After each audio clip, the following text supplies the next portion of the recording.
V has come to.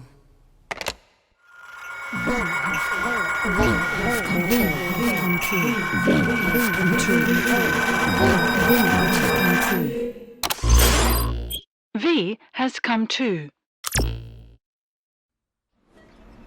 V has come to. Once again. This time, things will be a little different.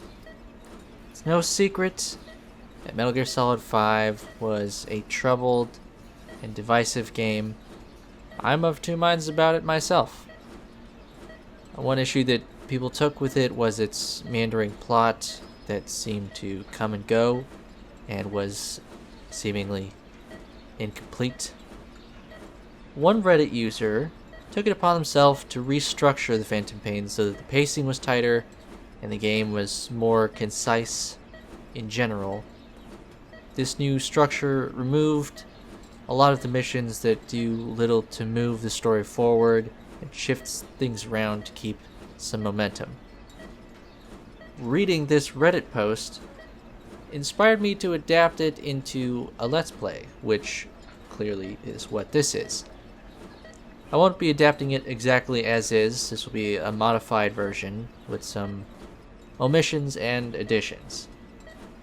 I won't be including Ground Zeroes or the prologue. I want to present something unique with each episode of this series, and I don't think I can do that with those two missions. The prologue in particular is very linear. If I did a playthrough of the prologue, it would be the same as any other video that you could find on YouTube with the prologue. I previously did a typical Let's Play of this series, so I'll link to the first episode of that if you want to see it. Otherwise, you can just watch the montage that I put together that's coming up. As far as the rest of the game, I want each episode to be interesting, not only because of the new structure, but I've also taken it upon myself to create multiple characters and playstyles that we'll be seeing over the course of the game. I'll be showcasing as many tactics, mechanics, and pieces of equipment as I can. Hopefully you guys will enjoy it, maybe learn something new about the game you didn't know before. I learned a lot of these things from Chip Cheesem LPs. They have an amazing Let's Play of Metal Gear Solid 5. I'll put a link to that as well up here in the top right and in the description. Definitely worth a watch. Watching their Let's Play inspired me to start playing this game again, and hopefully some of you will get a kick out of this as well and pick up the game again. I also want to touch on mods. I'll be incorporating various mods into this game for the sake of variety, mostly aesthetic stuff. I'll be using different mods in each episode, and I'll be letting you know what I'm using in case you want to check it out for yourself. For this episode, I'll be using The Man Who Sold the World and David Hayter's Snake. The former, without spoiling anything, will mostly be used to get rid of Snake's horn and give him the classic mullet. This is mostly a personal preference thing. The second replaces non-cutscene dialogue with lines from Hayter in previous games. But with that said, it's time for a montage.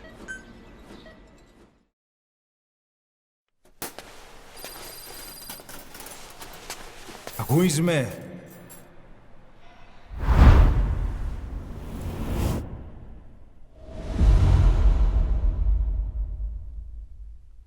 Who is me?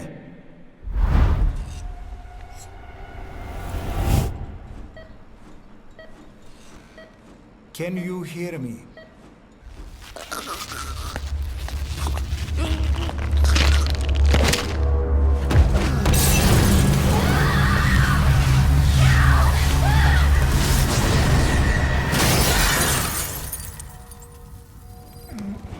Get over here.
Who's Ocelot?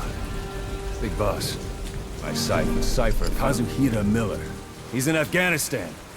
Afghanistan.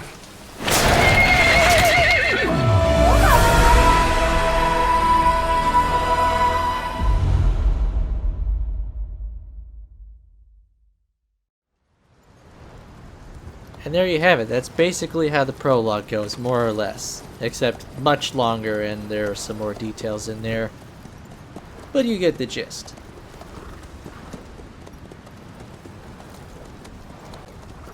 We've now entered Afghanistan, and there's a bit of a sandstorm going on.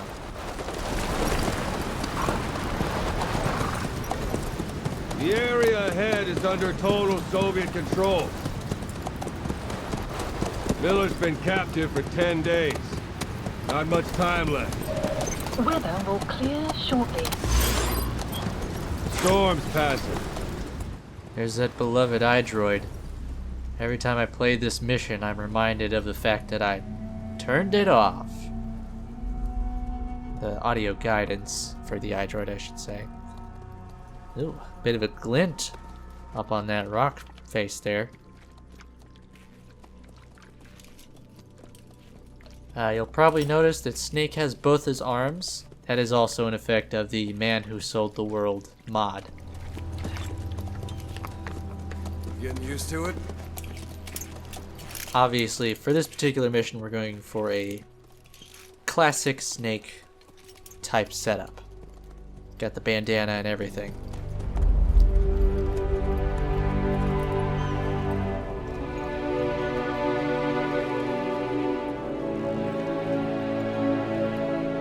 After 9 years on ice, solo infiltration of the Soviet main ground forces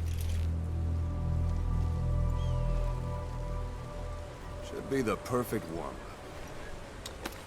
In addition to mods, I'm also using the fact that you can replay missions to use more equipment than you would normally have access to.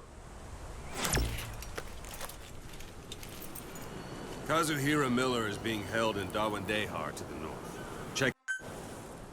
He can't have much left in him. I give him 3 days tops. If we fail, and he dies, we lose our chance of revenge. But we need more intel. If you just go charging into Dawandehar, you'll be putting both your lives at risk. See what you can find out first. The Soviets have other outposts, not just the one you saw. Afghanistan is a big place.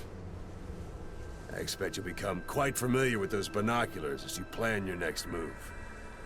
How and where you make it, well, that's up to you. From here on out, you're on your own. You're a legend in the eyes of those who live on the battlefield. That's why you have to handle this mission yourself. Put those 9 years behind you, and return as Big Boss. That's how Koss would want it. I'll be sending additional intel by radio. Stay sharp. Not one of Miller's bodyguards survived. And they were good. All we found on the scene were their corpses and knees. You'll be missing them. And you're his only hope of getting them back. They're real glasses that you can buy. How exciting.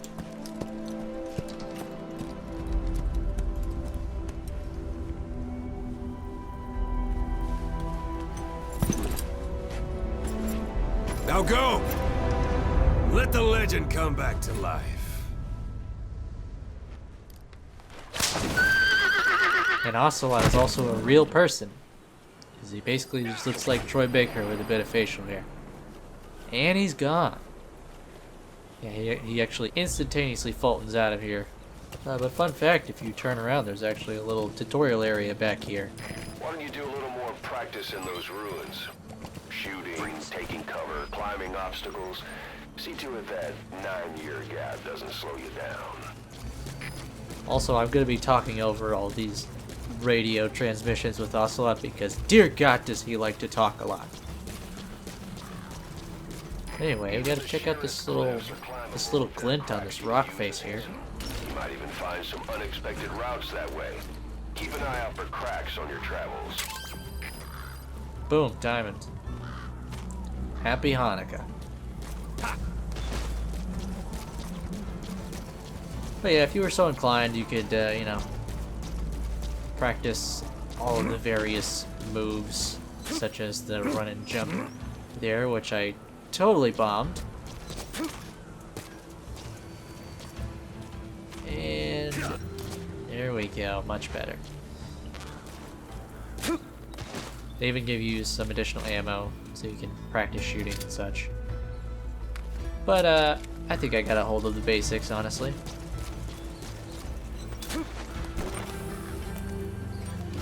So yeah, normally you would definitely not have all of the equipment that I have in this mission at this point.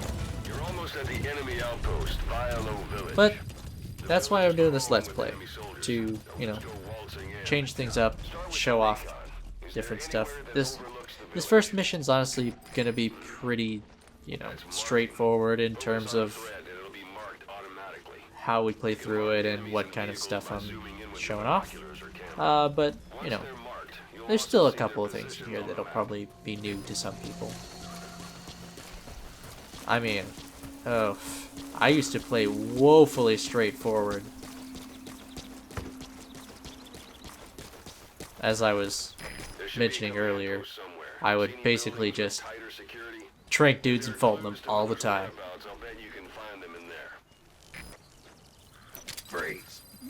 Holding up, for example, like this, I pretty much never did. Don't leave bodies out in the open. Find some place to drop them out of sight. Just gonna get rid of this guy. I'm gonna hold off on Fultoning until the next mission, basically. That's just a decision I've made.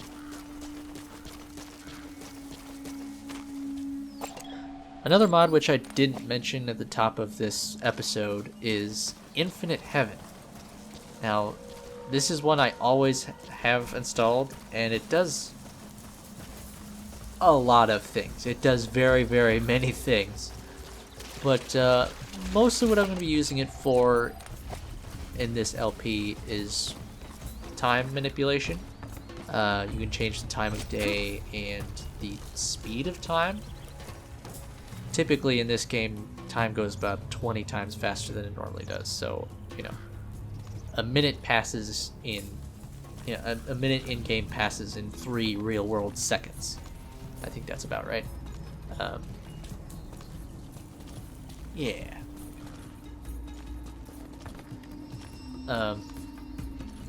And one thing aesthetically that I don't really like about this game is the fact that, you know, that's a fun one. One thing I don't like aesthetically about this game is the fact that a lot of the time whenever you go on a mission, it's just some time of day, often like just midday.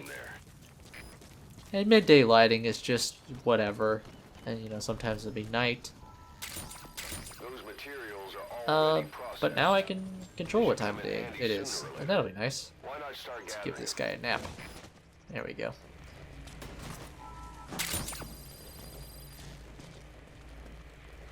Here's the intel files we were looking for.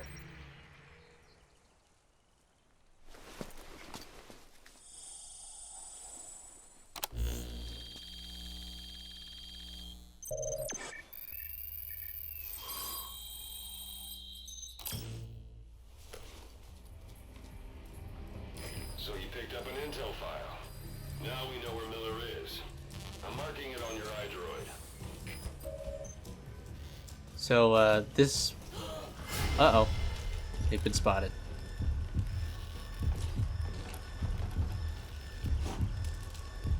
Dink.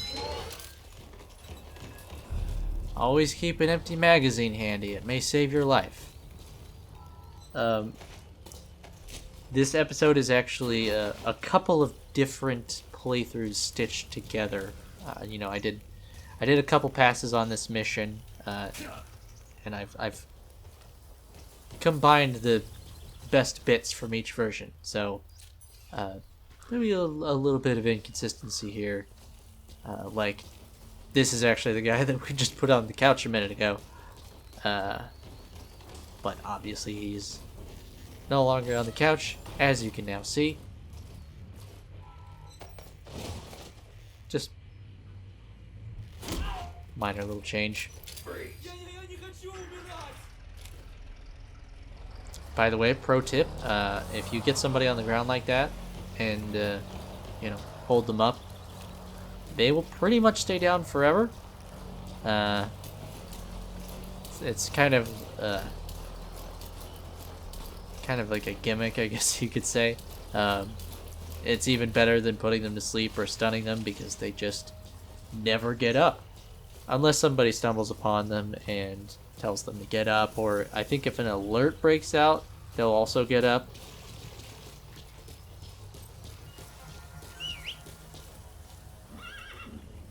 Just calling in D-Horse because we got a bit of a ways to travel. And Ocelot will bitch at us anyway if we try to go on foot.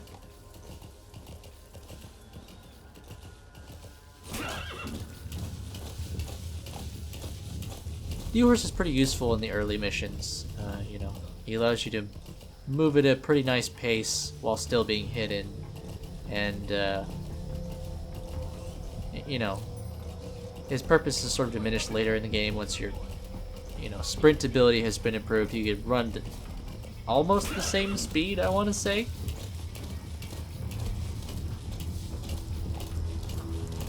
Plus, the other buddies, I feel they just have much more useful abilities. We'll be unlocking the other buddies a little later than is typical in this playthrough. Pretty much once we get to Africa, spoiler. Spoiler alert, we go to Africa. But yeah, basically our next two buddies will unlock around the same time in Africa. But we've made it to the place where Kaz is being held, and we now have a better idea of his exact location thanks to the intel file. And we're just gonna sneak on in here.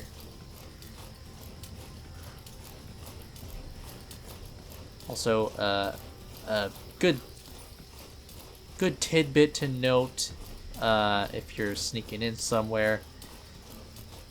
Typically, if you're crawling on the ground and you're 20 meters away from your target, or more, obviously, but if you're 20 meters away, then they pretty much won't see you. If you get closer than that, you know, it gets a little dicey, but 20 meters is pretty much a safe distance. I don't know about rolling. You may have to be a little farther away if you're rolling. But as far as crawling, 20 meters is good.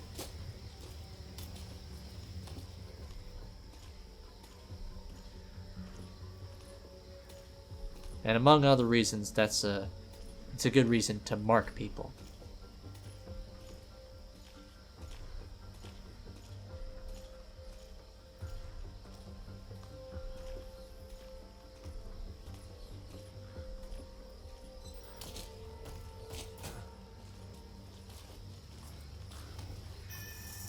Oh, and this sound confused me for a long time. I've been hearing this sound for years, and every time it plays, I'm like, what the fuck is that sound for? It turns out, if you hug a wall, just as we did there, if you hug a wall, peek around the corner, and you see a soldier that you haven't marked already, then that sound will play. Yeah, I just found this out very recently, probably a week ago. See, it just played again.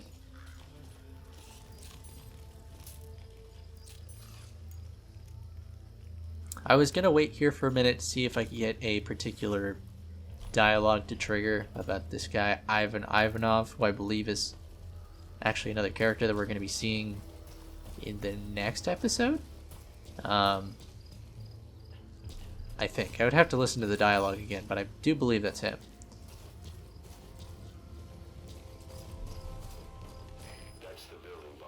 But I decided that it was taking too long, so I just moved on.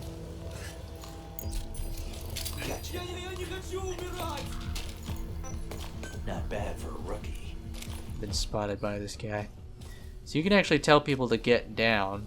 And this doesn't always work out. Sometimes they try to get a sneak attack in on you.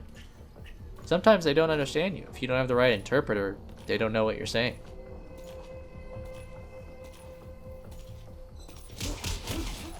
But again, given that I'm replaying this mission, we have a few more things at our disposal, so pretty much any language we come across, I can have it interpreted. God.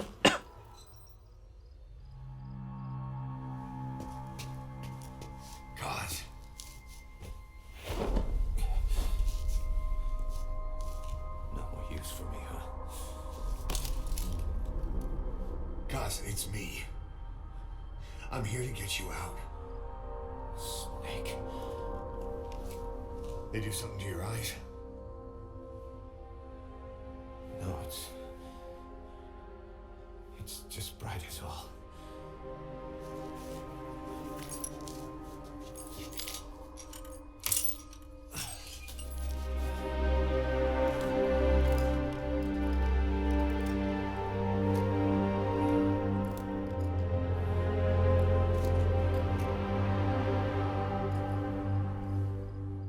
What took you so long?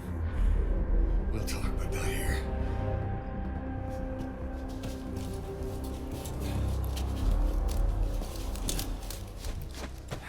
So one thing I didn't necessarily point out before was the fact that you can mark people without dragging the old binoculars out.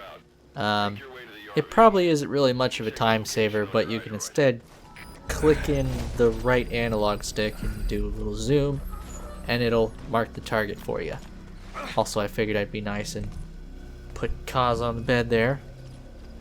Kind of shit that there was a bed in the room and he was tied up to a pipe. And he couldn't reach the bed. Just lay it on the fucking hardwood floor. I mean, among other things. It's a pretty shit situation in general.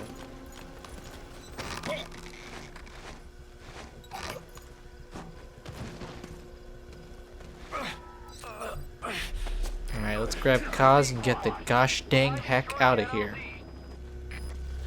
Sorry, I don't normally use that kind of language. I'll try to contain myself. Have arrived at LZ. We'll stand by. Keeping the magazine handy. You look well. Age hasn't slowed you down one bit. Not so heavy anymore, right? Magic words, boss. I've been waiting 9 years to hear them. Kept you waiting, huh? Come on. Say it for old time's sake. Kept you waiting, huh? So this is something I very much didn't know until recently. You actually have to press the action button in order for Snake to say that. Otherwise you just leave him hanging, and as the player you're like, what the fuck, Snake? Yeah, they don't tell you that. You just have to, you just press the, I don't know.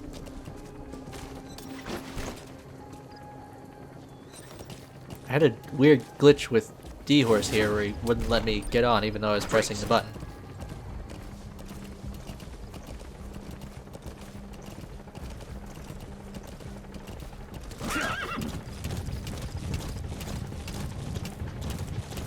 We almost up out of here. Just gotta get in the chopper and leave. I mean, that's over and out, you know?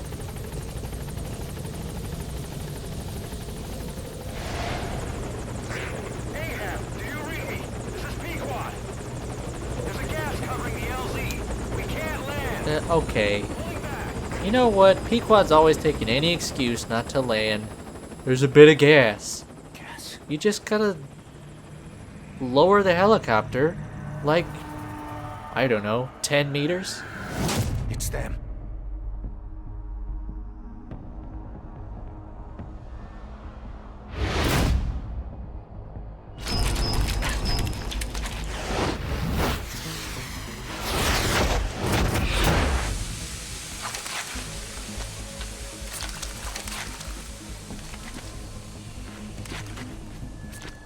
Boss, watch out. It's the skulls.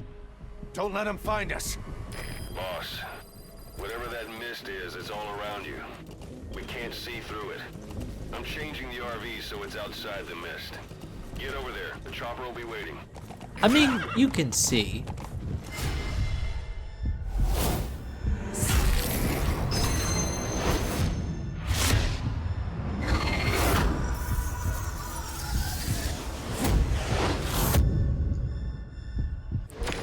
So, it is possible to sneak around these guys, I think, theoretically.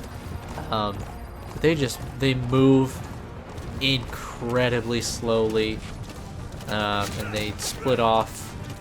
One takes the bridge, a couple go off the side, one goes off the other side. It's a real pain, and you don't have much equipment at this point to, you know, like put them to sleep, for example. So, you know, really you just gotta engage in this chase sequence. And it's pretty easy peasy. You just holding the run button and going in the direction of the landing zone.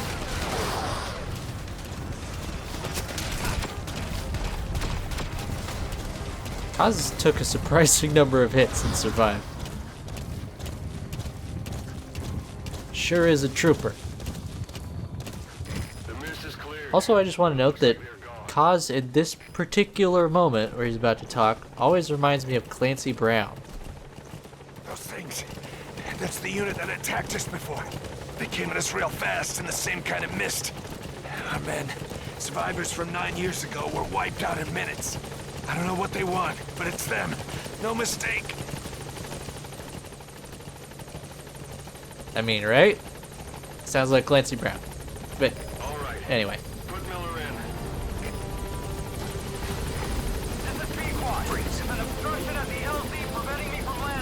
Okay. I guess I can understand him not wanting to hit D-Horse.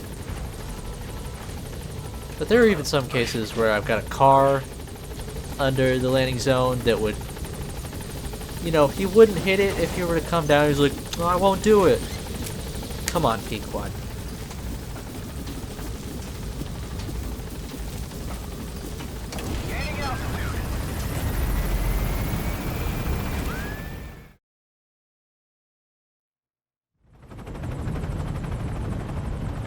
We're headed for the Seychelles.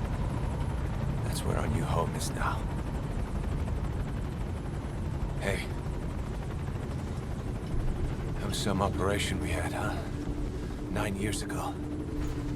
Carving out our own world. Making our own future. And they took it away.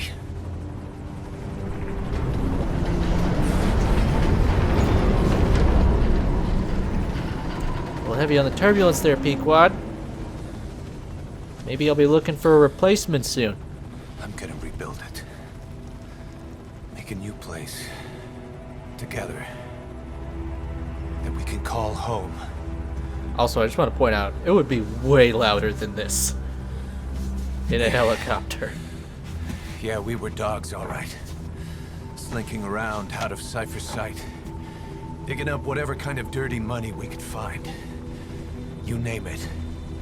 We did it. You see this? Diamond Dogs. Our new home. A phantom of our former selves.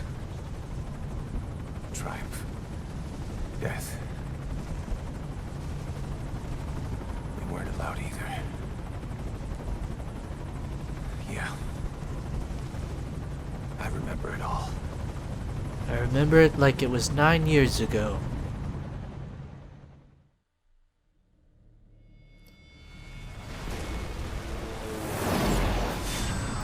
So here's a recap of the end of Ground Zeroes.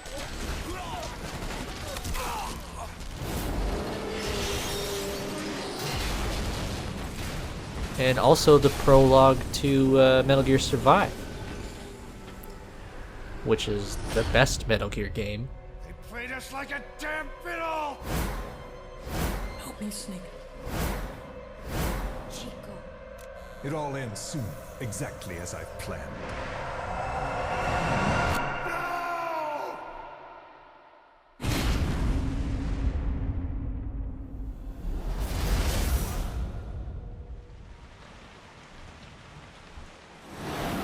my regards to your boss when you get home.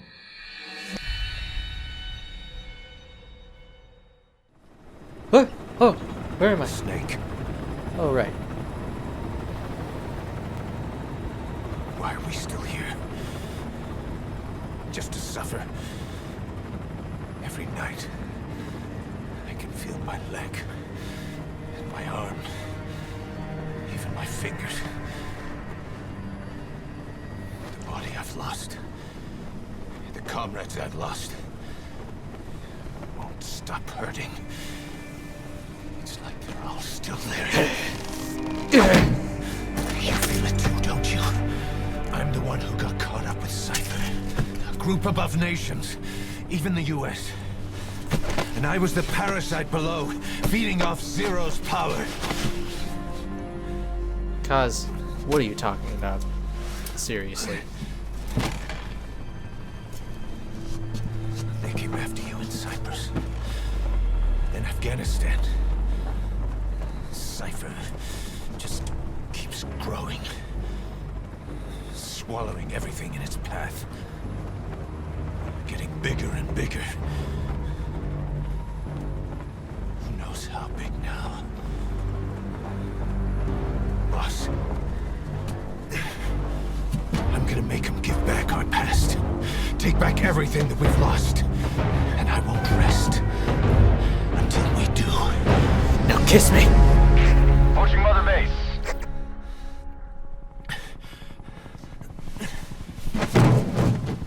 Not this time. Our new Mother Base. I don't know how long it'll take, but I'll make it bigger.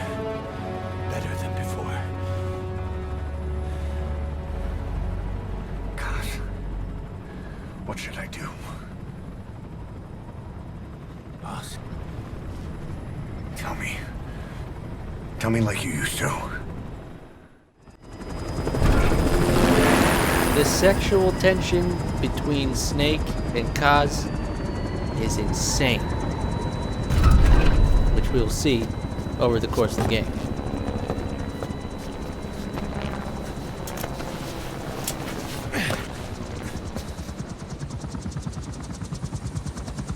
Things have changed, boss. We pull in money, recruits, just to combat Cypher. Rubbing our noses in bloody battlefield dirt. All for revenge. The world calls for wet work, and we answer. No greater good.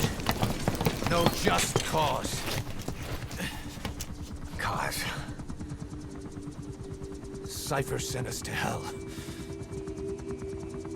But we're going even deeper. I know. I'm already a demon. Heaven's not my kind of place anyway. Man, this is some good dialogue.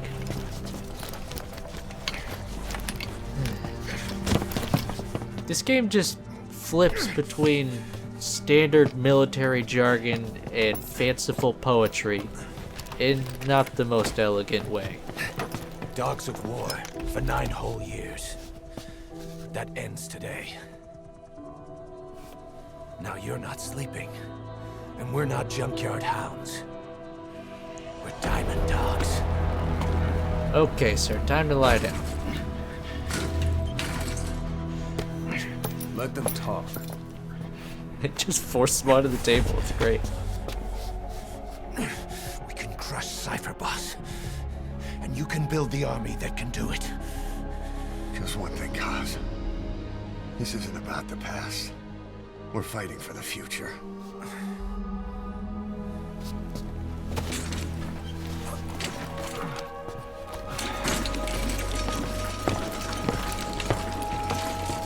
Off he goes.